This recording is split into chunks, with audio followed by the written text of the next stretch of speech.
السلام علیکم و رحمت الله و برکاته. برادران خوب، امروز موعظه کوتاه برای اون برادران اون شهر میدانه که در زیر نوار یک انسان خودشون عالم نشان میتن و در زیر نوار دیگر انسان میگه اوچت فلان مادر فلان خواهر فلان اپا فلان انسان خوب.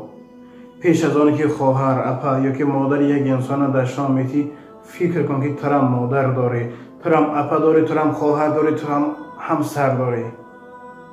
دیروز در زیر نواری اون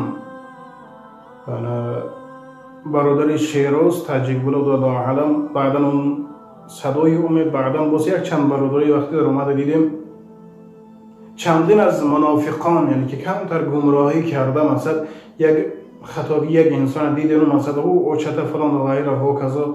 برادرای خوب، هر سخن خطایی که شما در اینترنت میگذارین، هر یک عملی خطا، هر یک نوای خطا شما میگذارین، یه روز الله تعالی جان شما را روز دیگر گرفت.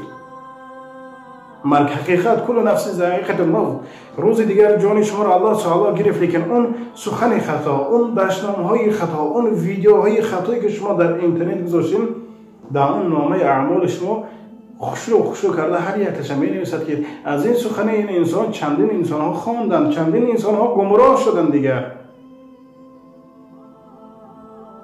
به خاطر سوم دنیا، به خاطر این نفس دو روزه خودتان، مادر و همسر و اپی یک انسان در شما متن توانین نصیحت کنین، لیکن تا این درجه خودتان گناهکار نکنین.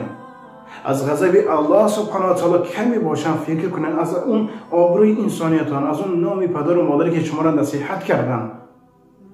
هستن بعضی از اون انسان‌هایی که پدر و مادرشان با امر الله بر وقت ترک این دنیا کردن، لیکن خودشان در اینترنت شعر میدان گرفته داستان‌های قبیح می‌نویسند. برای این عملتان پدر و مادر خودتان در عذاب می‌مانند، چون که شما فرزند اونها و شما اونها نصیحت دادگان.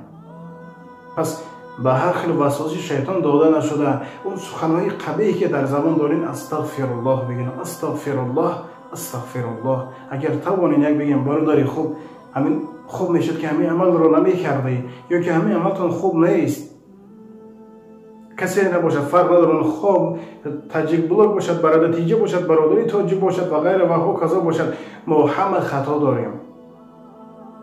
اگر بی خطا میشیم حق سبحانه و تعالی این انگشت‌ها رو بر وای می‌فرماید، میگفت نه همه یک خیلی زندگی می‌کردن. نه، زندگی پستو بلندی دارد، انسان خطاگی می‌کند، گمراه هست، منافق است، لیکن نصیحت از اونجا خودتان شهر میدان گرفته در شانها می‌نویسن. اون بیچاره مادری که در خانه فقط در درون تنور رانده نان می‌چسباند، یکی همسر اونایی که برای شوهرش خوراک می‌کند، یکی خواهر اونایی که در خانه شوهر خودش زندگی دارد می‌گیرن خواهر طرف فلان، یکی اپی طرف فلان. پیش از هر یک این سخن‌های قبیح خوب فکر کنید که شما چی گفته ایستادین، چی باید میگفتین. از غضب الله خودتان احتیاط کنین و اهل بیت خودتان احتیاط کنین. الله تعالی نگهبانی همه شما باشد.